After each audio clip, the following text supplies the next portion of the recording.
Yeah, I know. It looks funny. It's pronounced Brah-zhul, and it is a thin rolled steak with a stuffing in the middle, tied up and thrown in the gravy. I only make this during the holidays. It's another one of those things they fight over, but it's something that I just don't think to do when I'm just making gravy during the rest of the year. It's everything else I have in the house, hamburg, sausage, things like that.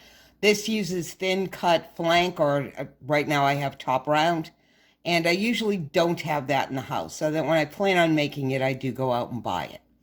So I've got everything together. I'm going to show you how this is done. It's, again, time consuming but simple. I've got everything mixed up, and I will just show you how to do it. Okay. Thin cut steak. I buy it like this. I do not have a slicer. I'm not going to bother with a slicer. Like I said, happens to be top round. You can use flank. You can use anything that you find.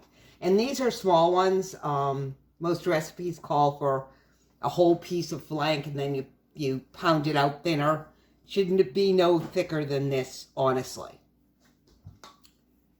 In this bowl, I have a mixture of breadcrumbs, cheese, garlic powder, parsley, and olive oil.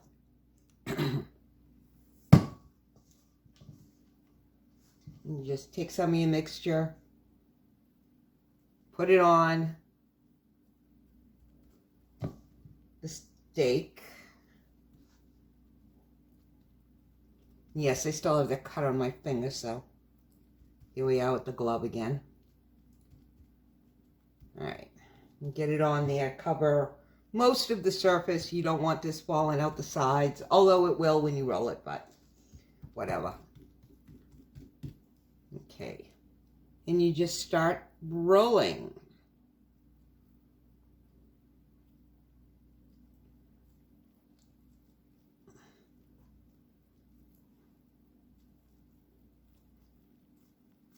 Okay, roll. Butcher's twine. I cut off a huge length of it. This is where it gets to be slightly messy.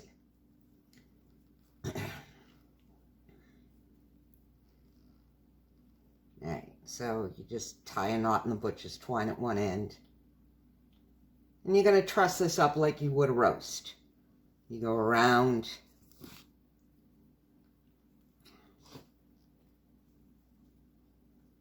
And you go through the loop you just made, because you need to kind of evenly truss this.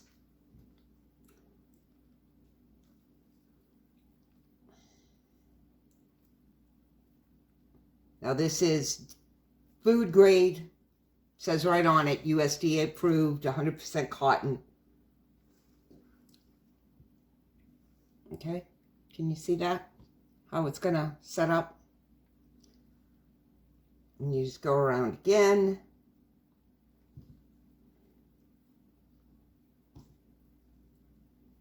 You get a little loop here, you put this all through the loop you just made. Tighten it up.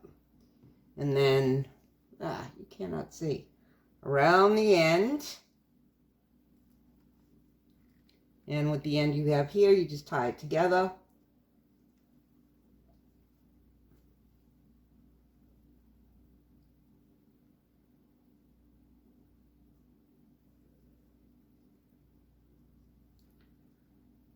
My fingers would cooperate. Cut off the extra. And there you go. All right. After you finish rolling them all, you sear them off in the frying pan, and then it goes right in the pot. But of course, here we are again, cooking early, so these will go into the freezer before I go ahead and make the gravy, because we're still 2 weeks out, and it's still a little early for me to be doing this, because it's just too soon. So I'm going to roll the rest of these. I have about 10 of them that need to be done. and when I'm ready to put them in the frying pan, we will be back.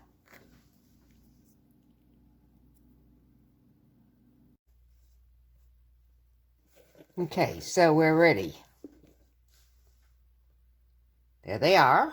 I got 12, and I salt and peppered them, getting them ready to go in the pan.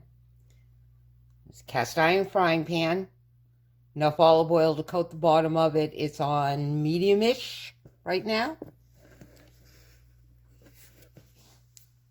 And all you want to do is get some color on these.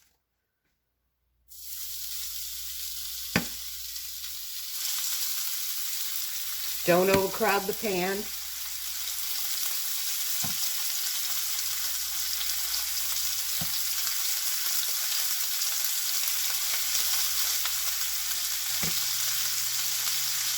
So this will cook in 2 batches.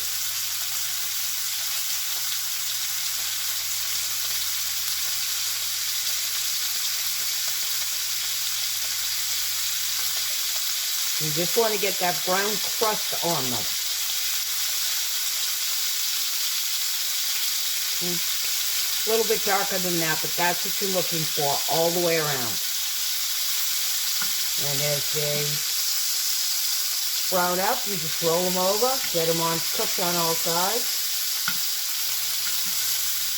Doesn't take long. As long as your pan is hot enough, make sure your pan is hot enough.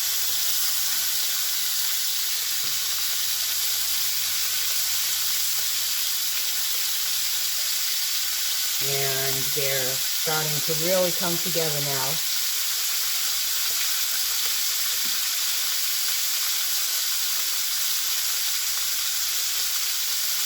And since all you can hear is the pan sizzling, I'm going to finish cooking up these, and then when they're done, I'll show you what they look like.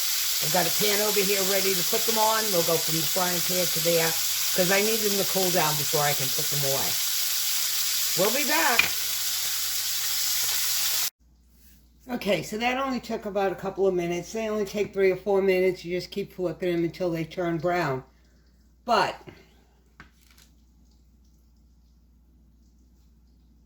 they are not cooked. They're only browned on the outside.